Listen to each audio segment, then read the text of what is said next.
dou aberta com a primeira sessão plenária, que é subordinada ao termo Turismo e Inovação. E conta com a participação, por favor, de Luc van Cutsem, diretor-geral da Oxygen Lab Bélgica. Muito obrigado pela sua presença. Bem-vindo. Xavier Font, diretor Respondec, Escola de Eventos, Turismo e Hotelaria da Universidade Leeds Beckett. Este painel será moderado por Luc Gobin, diretor da OITS Europa, que também chama ao palco para conduzir os trabalhos a partir deste momento. Bem-vindo. Merci.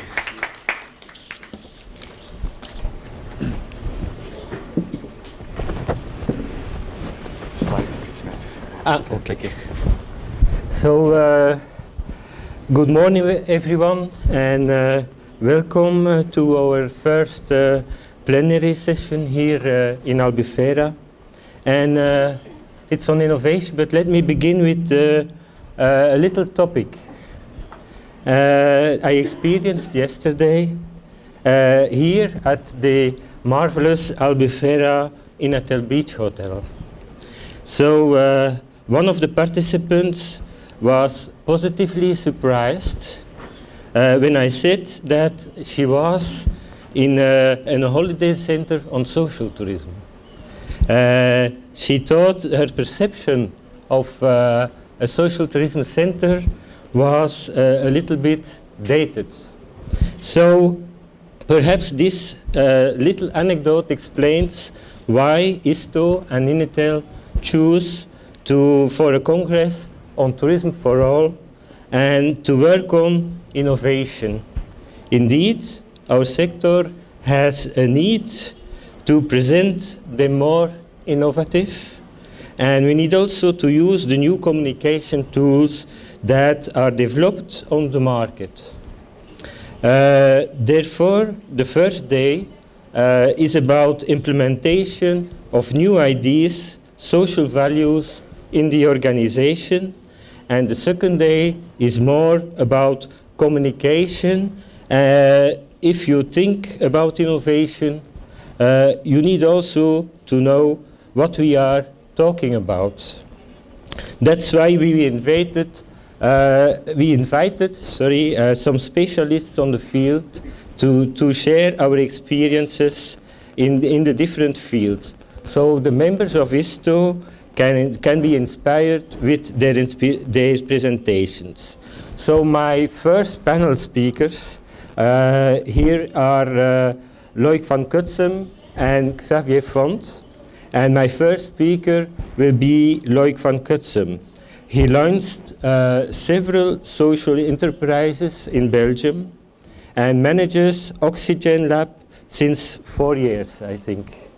So he says that, and I said it, that oxygen is part of a larger ecosystem. So we have here a real expert on social innovation, but let him explain what social innovation is all about. So Loic, you have the floor. Thank you, Luc. Good morning, everyone.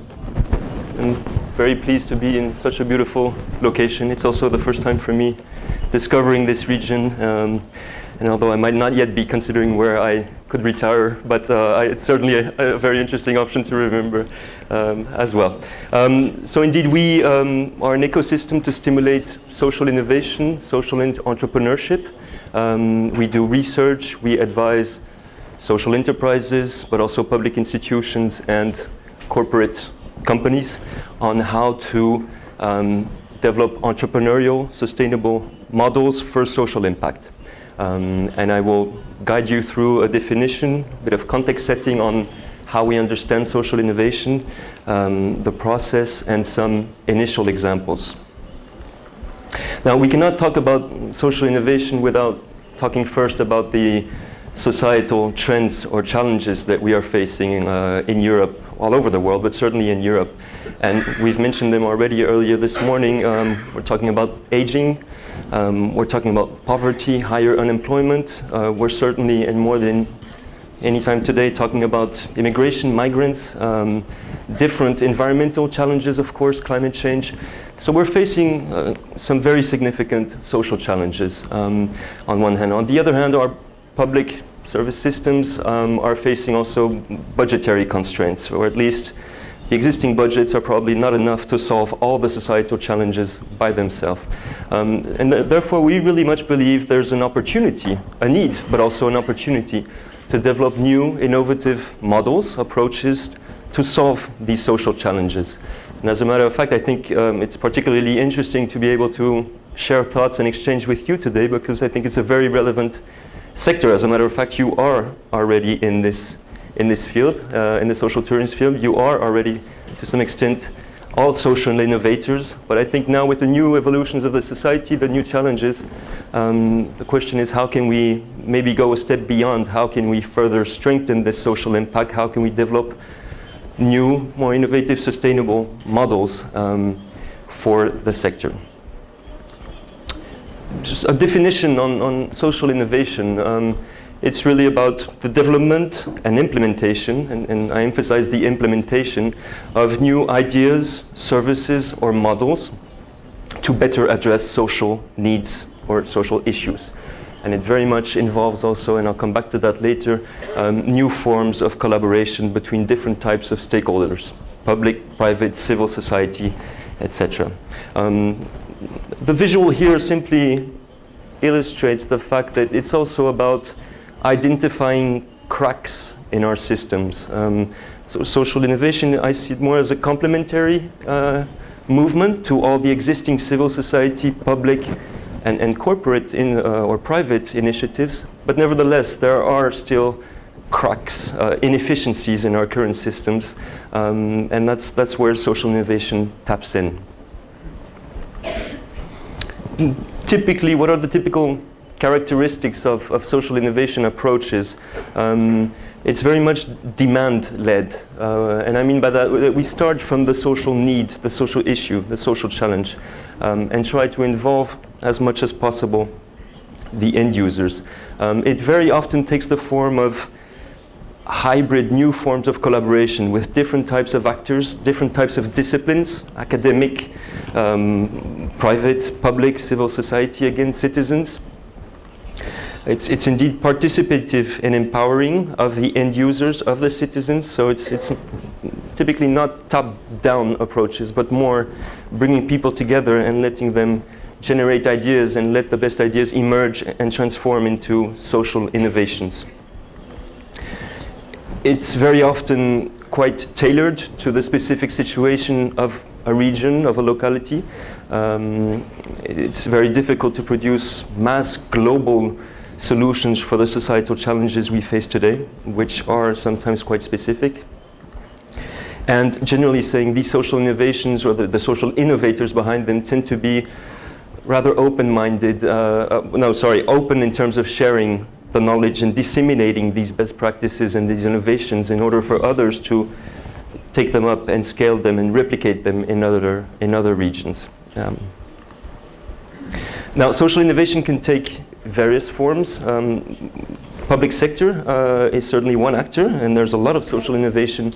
There has been since long, and there still is a lot of social innovation in the public sector, so initiated by the public sector. I had here one example, maybe more with an example in Belgium, but I guess similar systems exist in other countries. It's called Titreservice or Dienstencheck in Dutch, and it's a system whereby citizens can benefit from these checks to pay people to do household services, cleaning, gardening, etc., and get a fiscal advantage for that. In return, the workers get a legal official contract with all the benefits related to this. So it's an interesting initiative in this case, trying to tackle the informal market and bringing these people back into more formal economy markets. So public sector is certainly one important actor. Next to that, we see a lot, and more probably, community-driven or citizen-driven social innovations. They very often do not operate with necessarily a business model. There's no revenue necessarily. There's not necessarily a profit-making, but very interesting community-based, citizen-based initiatives. One example, which you might know, is called Serve the City, which is a global movement of volunteers who partner with local social organizations to bring in these community of volunteers and work on social issues. And this movement is now in over 100 cities all over the world. But it's volunteer-based, community-based. Repair cafes are cafe centers whereby anyone, citizens, can bring damaged objects and have them repaired with people who are in these cafes and offer for free their expertise and their service to help repair products, avoid the waste, but also create social links.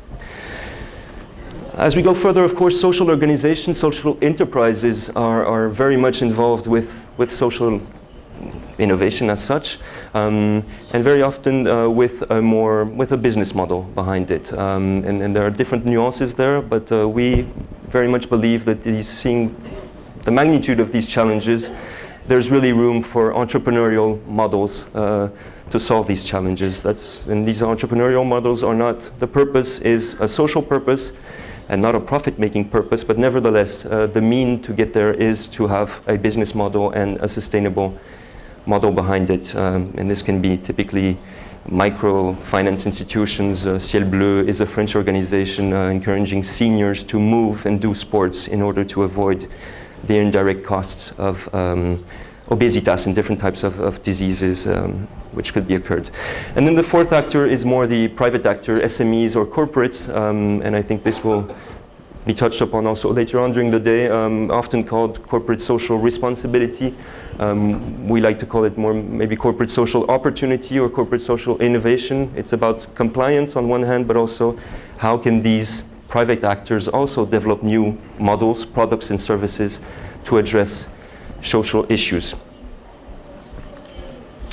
The process is typically, and it's sketched out very easily here, we'll have the opportunity later during the day in our workshop to focus a bit more on this, but it's typically identifying first, of course, these new social needs or existing social needs which are not answered properly yet today, starting from the social needs, developing with partners, with citizens, with public institutions, with private actors, often new solutions and often prototypes, testing these prototypes, experimenting, monitoring, learning, and then once it's proved to be successful, scale them up. I'll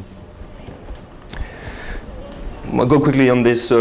No need to look at all the details of the slides, but there are different levels of innovation possible in an organization, and this slide is more focused on a social business or a business type of organization. It can be at the service or product level, how to design new products or services for different target groups or to enable existing target groups to better access these services.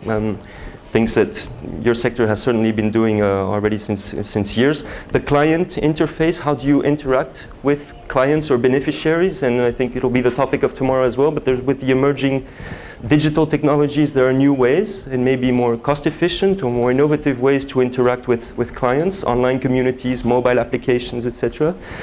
Financial innovation, how to perhaps through microcredits in some industries or through different types of pricing, how can you offer these services in a more affordable or in a different way for people who cannot necessarily pay the full price upfront. Organizational innovation, this taps into different new types of partnerships on one hand, but also internal governance, setting up cooperatives. There are different ways to innovate in terms of organizational approach as well. And finally, the distribution channel. Again, we'll come back to that during the workshop later on. It's been mentioned earlier on, I think partially. Of course, social innovation is a hot topic, and also for the European Commission, which very much sees this as an opportunity to, of course, face Europe's social challenges, but also to stimulate growth and job creation. And as a matter of fact, this whole sector is really evolving and creating, not only in terms of GDP, but also in terms of job creation, is a very important player in Europe.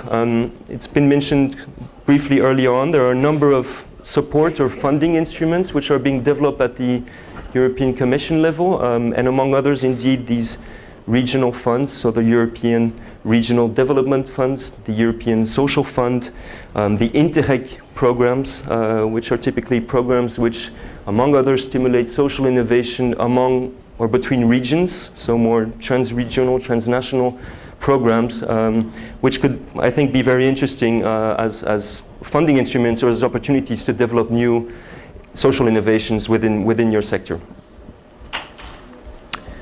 Now, of course, and you're much more aware of these than I am, and it's probably not an exhaustive list, but there are some threats, new evolutions, new actors, new trends in the sector, privatization or new types of private actors and different forms of competition. Subsidies in all sectors generally are reducing, or at least the envelopes are quite closed, limited.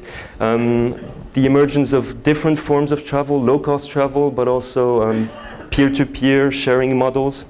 This trend of individualization of travel, but also maybe an evolving expectation on the social impact of social tourism, and how can this perhaps be enriched, strengthened through different ways. I'll skip this slide and show you, and I'll end with this 2-3 examples of possible approaches or new initiatives ongoing in the sector, and we will hear much more examples later on as well.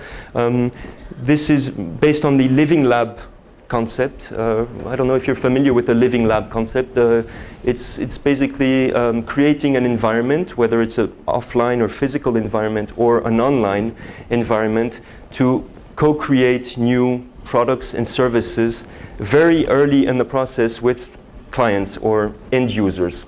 And here in Slovenia, it's still a pilot project, but there's an interesting living lab which has been set up around tourism, in this case more ecotourism, to design with users, with travelers, with citizens, new products and services. So the living lab approach is certainly an interesting one to consider, and there's been quite some significant initiatives taken, for instance, in the health sector with living labs.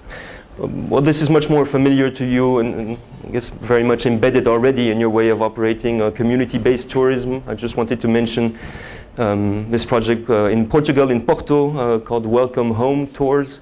And in this case, they're building the capacity, training homeless people to operate as tourist guides in Porto. I think it's a very interesting way also to see how can we perhaps involve our beneficiaries in our model and build capacities, train them, and help them reintegrate in the communities.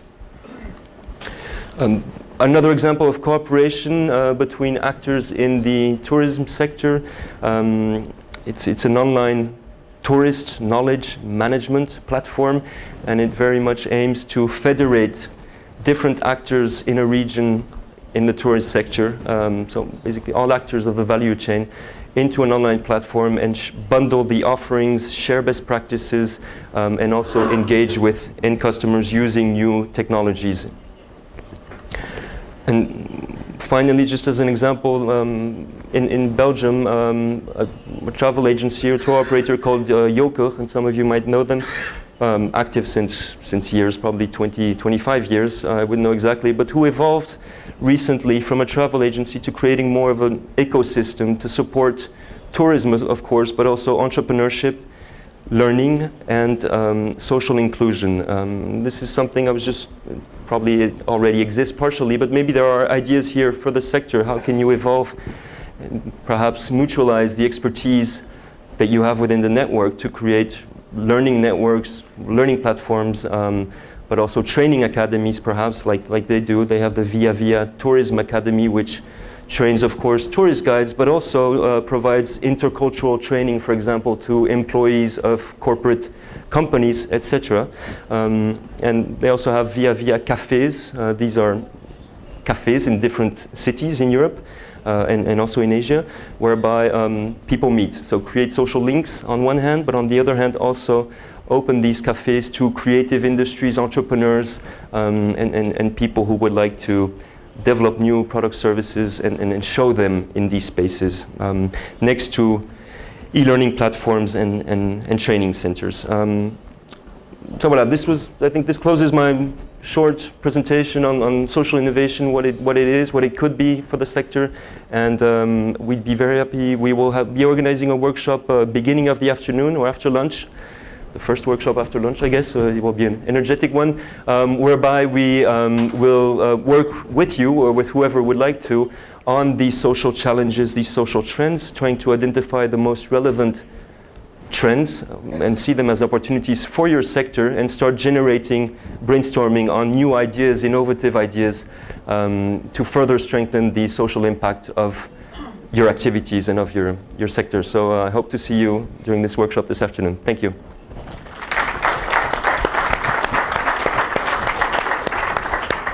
Thank you, Lloyd. We see that there are great opportunities for those sectors.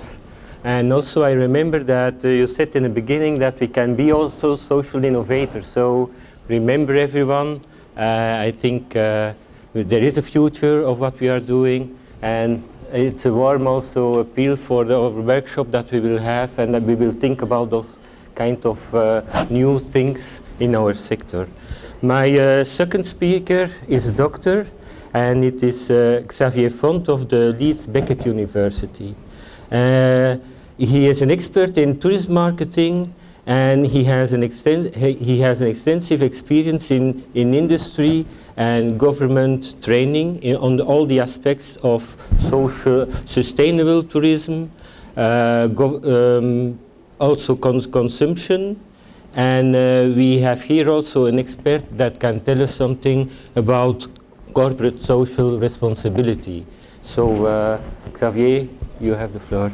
My starting slide will not be that different to the one that we actually saw from Luc, because I guess the departure point for most of us is quite similar.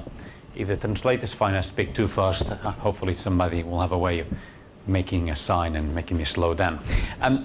I work in a university, and most of my time is spent training tourist destinations and companies on how to better market and communicate sustainability practices. And my interest basically is the marketing communication, because I think most of the change will come from the side of getting consumers to change their behavior. The problem is, for all of us to change our behavior, it's very, very difficult, okay? And changing behavior is complex, and this is the slide that doesn't necessarily look that different. I almost actually even saw some of the same photos and thought, shall I use that one with a polar bear? No, I'll choose this one instead. But we do have a situation where the world is aging. The percentage of people that are over the age of 65, 70 is growing year on year. The cost to our governments of maintaining people over the age of 65 is growing really rapidly. The cost of medical care is growing very fast. The need for accessible tourism and society's needs for accessibility is growing. And this is now becoming a universal need, okay? It is no longer the case. I think there's a situation where more than 20% of society now has accessibility problems. The issue is each one of those people is traveling with a family. So the fact that granddad has accessibility problems means that the grandparents, the parents and the children are not going to go to a particular place, okay? So even if you look at it in a commercial way as a market share, it is much bigger than you actually really think. We have a growth of non-standard families. The situation of mum and dad and two little children is no longer the case for most families. Families now are more complicated than ever. The percentage of families with divorced parents has changed enormously, or with parents that are of same sex, or children that will say, well, we have step brothers and step children and so on. In the UK, 1 in 10 people is foreign born. In some areas of the UK is 2 in 10 people.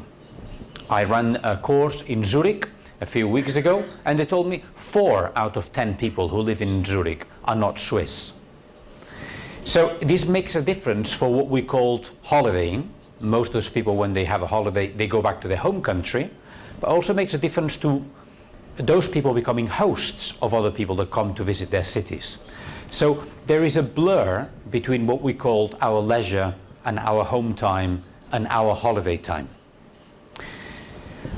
Of all these, the one that we're going to like the least, and the one that we're all trying to ignore, is climate change. okay? And we don't like it because it's fundamentally going to change the way that we think of society.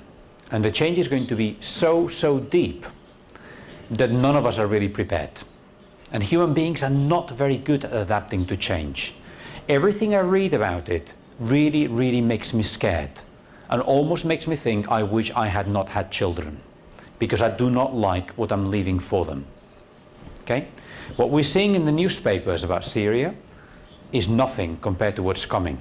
What we're seeing here in some of these photos is coming, and it will be multiplied in the next few years. Okay? A reduction in 10% in the rainwater in Portugal is not going to mean that you'll have 10% fewer tomatoes. It means that the entire crop of tomatoes will not be able to grow. Okay? There are tipping points at which society basically just, not society, but the ecosystem basically says, enough. Okay? And the photo at the bottom may look quite pretty, but actually this is an island in the Maldives. If you look at the island, all around the edge of the island, there is a wall. Why? This island otherwise would have disappeared under the water because of climate change. Why does this island have a wall and others don't? There are another 25 islands that have now already disappeared and people used to live there. In the other 25 islands, there were poor people living there, and they were made to move. In this island, it was an expensive resort. So the government paid to have a wall built around it so international tourists can keep coming flying here. The real problem is that climate change is going to make tourism for all really difficult concept, because actually all will no longer matter. Climate change is going to make the rich become richer and the poor be the ones that really suffer the consequences.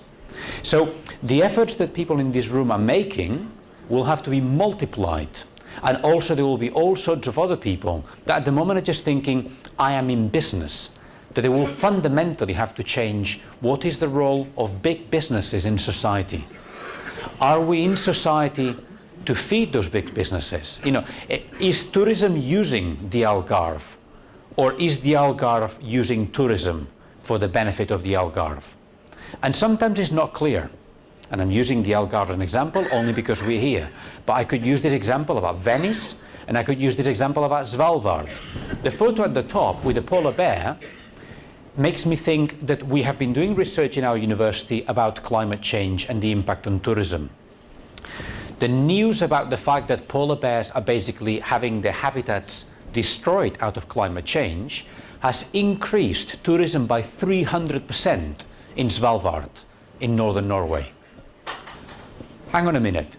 So because climate change is making those islands disappear, we will fly there more and cause more climate change, because I want to see it before the polar bears die.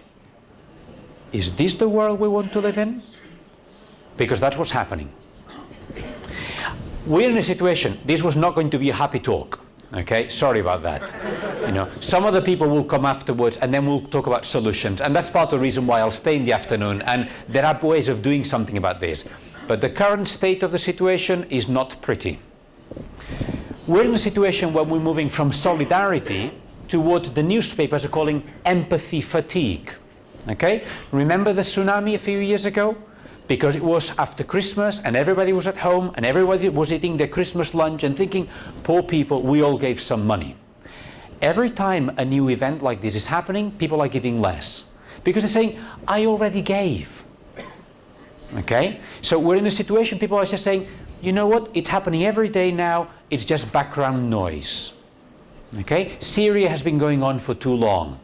I get tired of it. Okay? We need some really fundamental, radical social society changes. Our values are not really where they should be. Our values more and more are moving towards saying the person that really matters is me. Okay? And this selfish culture is only going to get us into trouble, because the problems we have in society in the next few years require all of us to talk to each other. In England, where I live, the perfect neighbor is a neighbor that you never hear, you never see, and you probably do not even know their name. Okay? I am Spanish. For me, living in England, that's really strange. I like to know my neighbors. I like to invite them for dinner. My wife says, you're strange. Okay? She's got used to me now, but the culture still is one where people just build walls around their houses. And culturally, we build walls around ourselves. So, those people who are in power, short term, will believe they have economic interests to keep the situation as it is. The people who are in power will do this.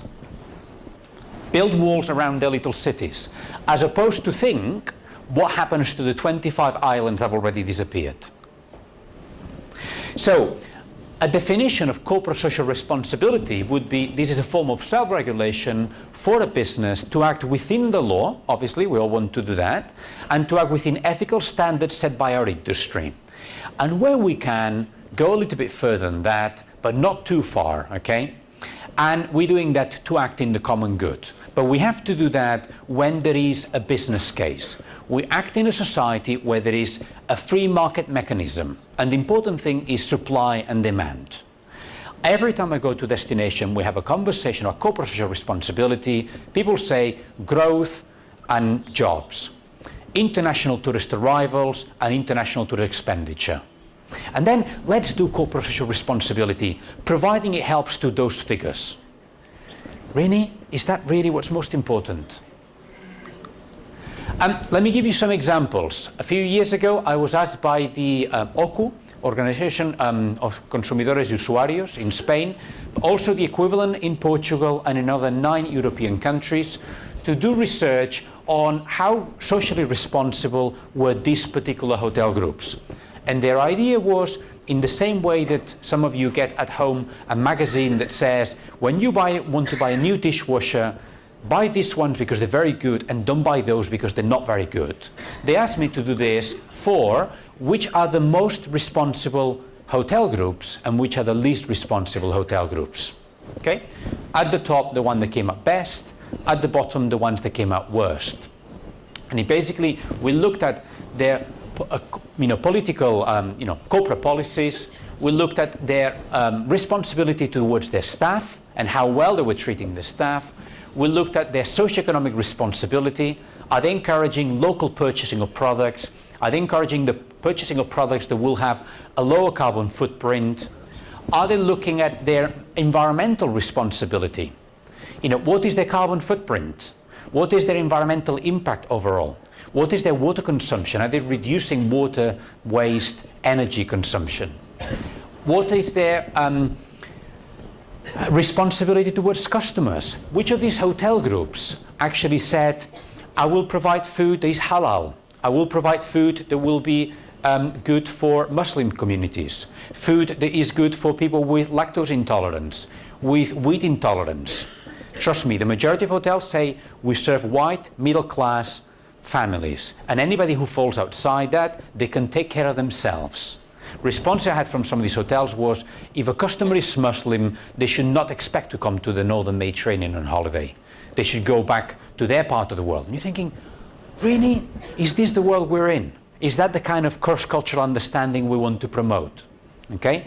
The horror stories I could tell you about the data we found when we visited hotels in Phuket, sex capital of the world, sex tourism capital of the world. And then we went to Cancun in Mexico, and we looked at land taken away from people and people being exploited through work, and then in the Mediterranean. And we actually even found examples in the Mediterranean itself of human trafficking in hotels. Okay? So a lot of things that you think should be things of the past are still happening today, but they're covered in a beautiful shiny veneer of corporate social responsibility. If you thought hotels were bad, cruising is much worse. Why is cruising much worse? Because it's unregulated.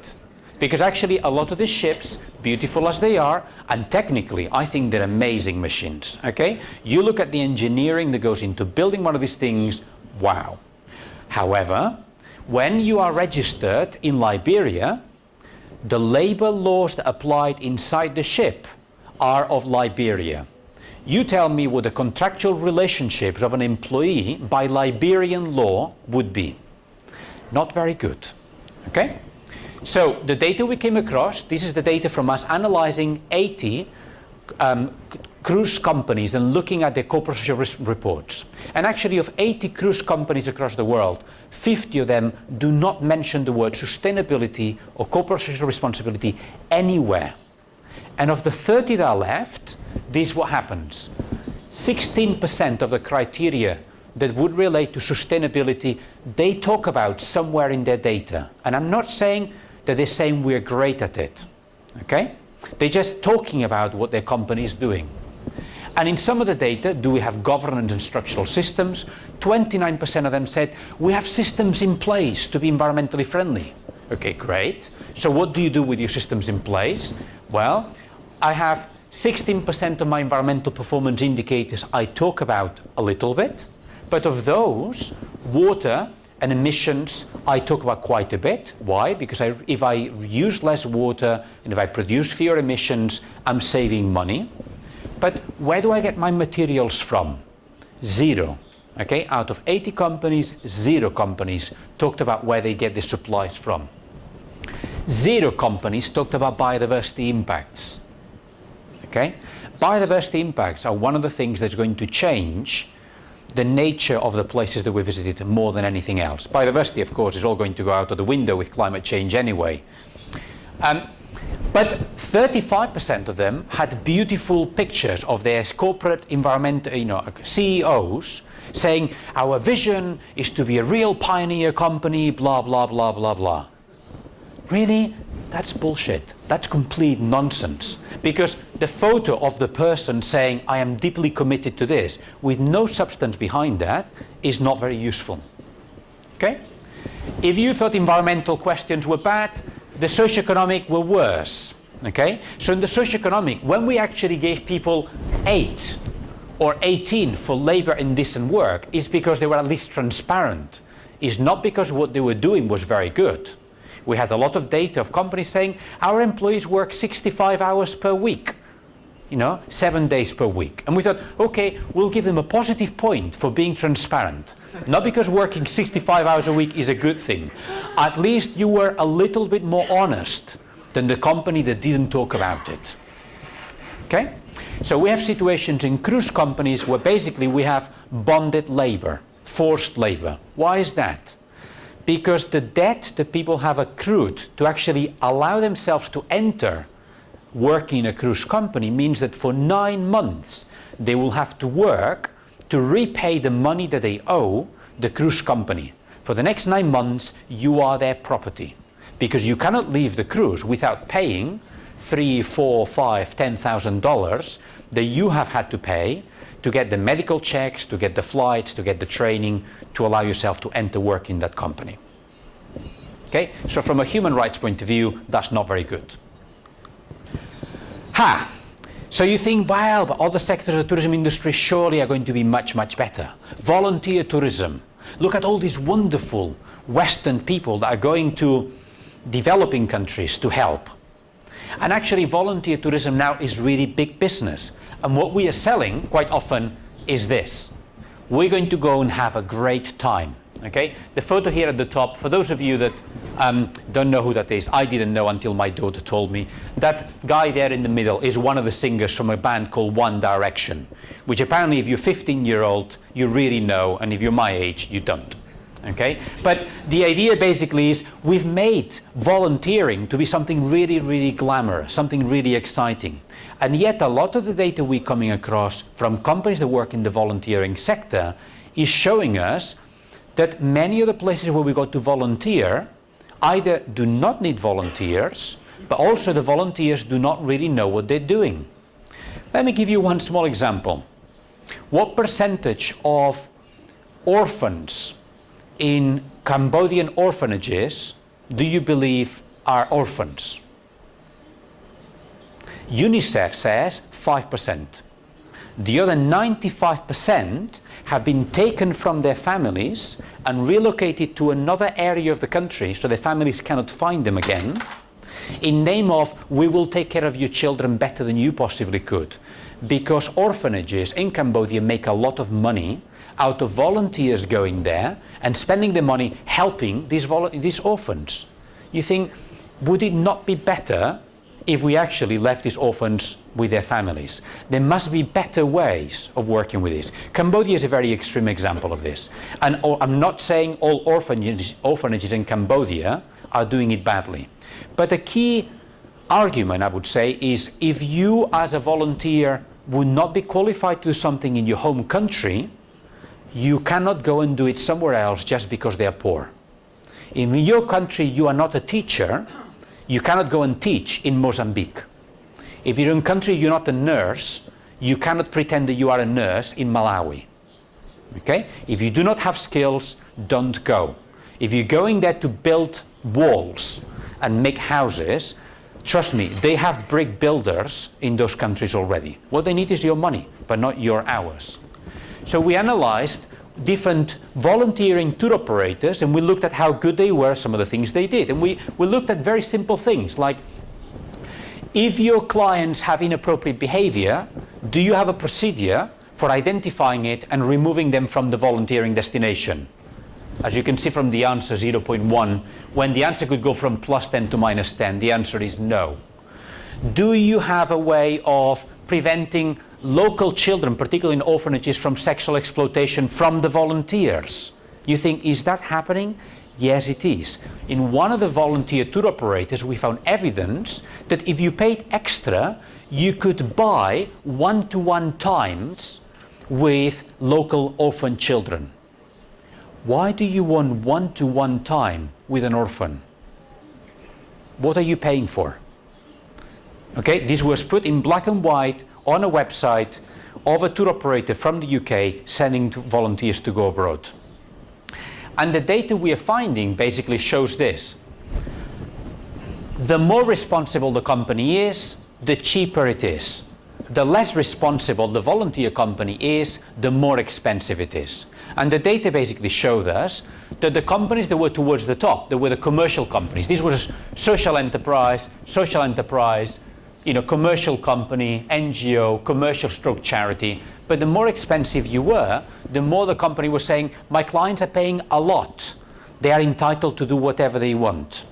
The companies at the top have between a 40 and a 50% profit margin.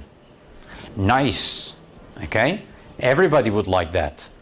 Okay, and you're thinking, this is the reason why you're paying 4,000 euros to go and volunteer for 2.5 weeks. Actually, 1,500 of those is profit for the volunteer tour operator. Okay, so we are using sustainability values, social values, for commercial gain, and then people come back quite often from some of these volunteering trips saying, I know I did nothing. I know I did absolutely nothing that was good to those people. And then it makes you question your own values. So it seems to me that some of the companies that are talking about being more responsible are clearly making big mistakes. Okay? And by this I'm not saying everybody's doing that. But what I'm saying is there is a lot of greenwashing. There's a lot of talk and no substance. And this really deeply worries me for the people who are in this room, who are genuinely shocked, I imagine, by the things I'm showing you, and you are saying, how can we differentiate your work from the cowboys? Okay, the people that are out there and they're just basically coming and stealing and running away. There's basically 3 sets of reasons that I've seen why businesses will behave in a more responsible way.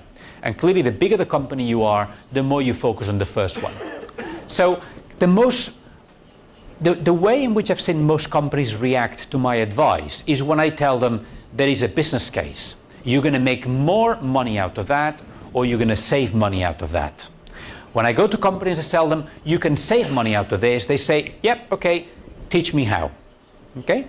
We have just found evidence that in hotels, just like the one we're staying now, the average waste on food per person per night is 2 euros. Okay?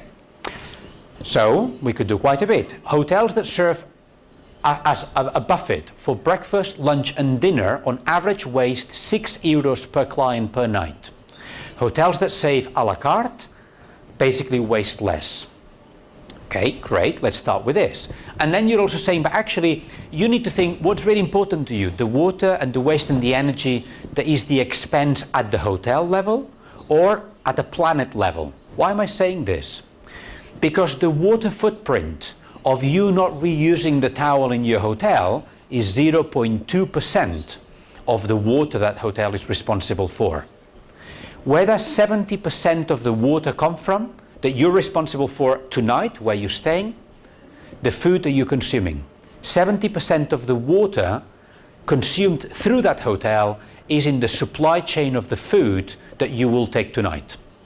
And when you choose to drink a coffee rather than a tea, you've multiplied by another 300% your water consumption compared to having tea.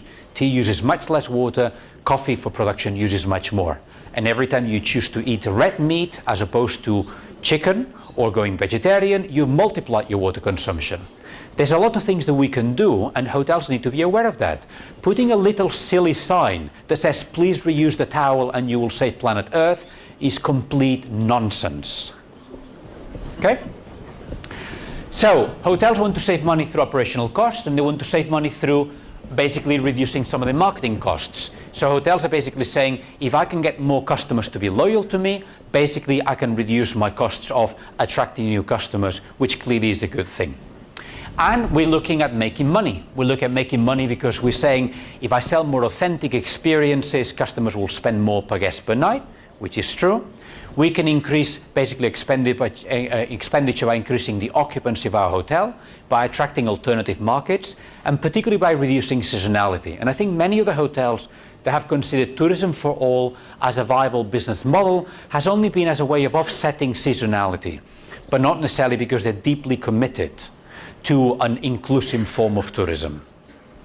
So we have to then look at basically the issues that we're looking at. You know, we're looking at sustainable food, and one of the issues that many of the hotels are thinking is, well, is it actually more costly for me to serve the accessible or the socially inclusive market? And therefore, when do I want to attract some of those groups? I'm finishing soon because I realize I'm running out of time. The second set of reasons why I'm seeing businesses be more responsible is because society is changing, and I'm really glad that this is happening, and society is expecting more from the companies they're buying from. Okay?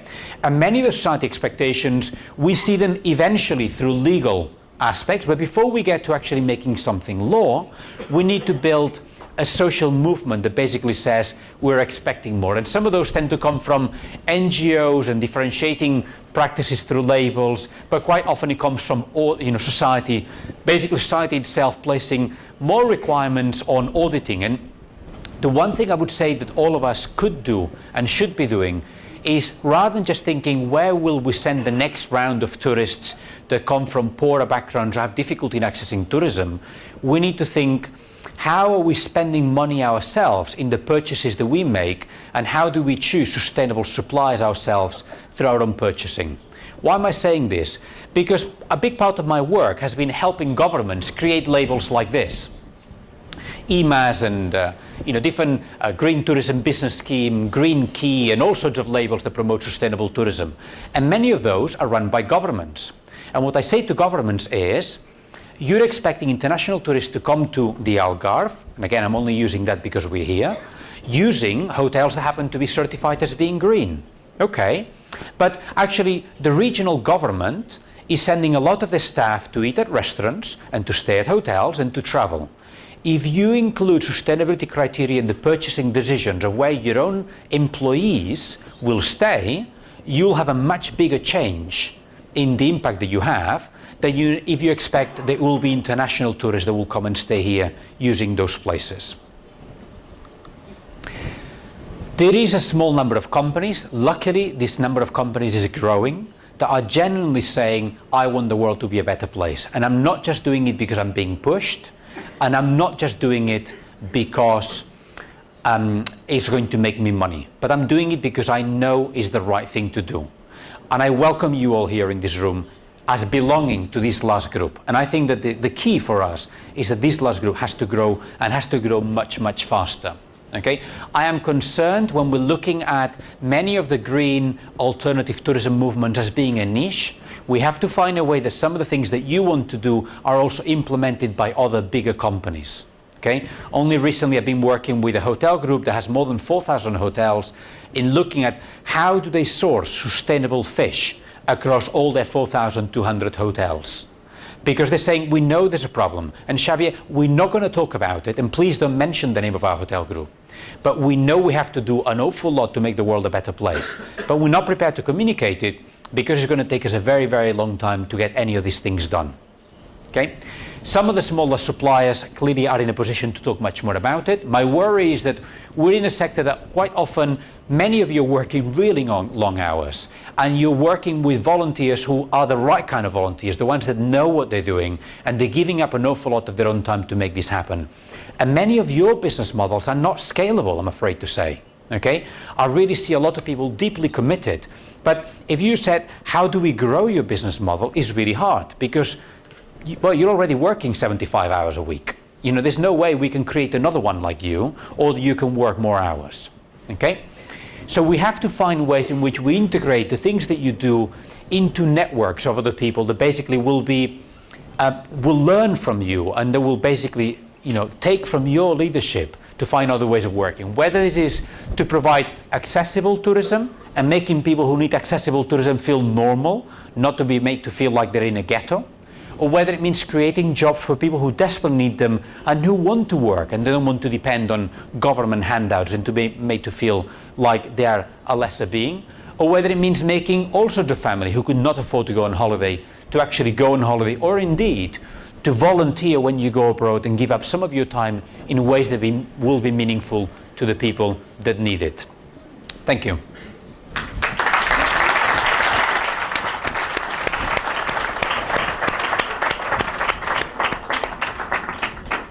So thank you, Xavier, for the explanation.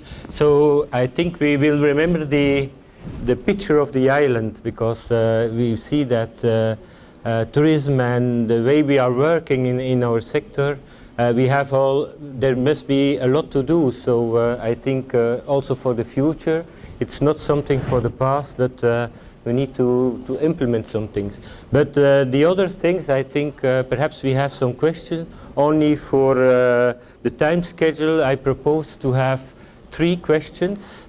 Are there some questions in the audience to Xavier or Loic?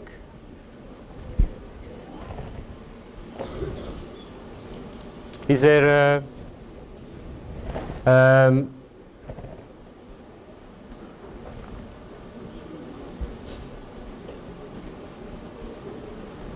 See you too well. If there are no questions, so I'll be asked only one question from my part, and it will be a question for all the speakers, so the other speakers for the next session will be prepared. It's a question on give us an idea, an item that could be important in our sector, or that we are working in social tourism, that we can develop in the future. So. Yeah, I would, seeing the asset of the network and the richness, the diversity of the different actors, decision makers, tour operators, different actors here, I think the focus on creating these collaboration platforms and possibly, as you were mentioning, indeed, trying to reach out also to more private actors, at least the one, because there are some, the genuine ones who are really trying to engage with other types of stakeholders to change their own policies. I think work at platform collaboration, federating existing things, improving and trying to influence, on one hand, the behavior of the client, the end user, but also maybe to engage more traditional actors in this field and collaborate. Okay, I think we need a lot more empathy in society, and I think empathy is a word that translates well across most languages, luckily. If we don't know the person that we're sitting next to when we go on holiday, there's very little possibility that when things go wrong for our neighbor, we will be prepared to help them out. Tourism for all cannot mean that we all have an equal right to destroy the planet. Tourism for all has to mean that we all have a vested interest in helping each other in saving the planet. I'm looking to the audience. Are there some other questions? If not, I think we need to meet each other and to have now our coffee break. I would ask that everyone comes back at exactly 12 o'clock here again in the room. Okay, thank you. Thank you.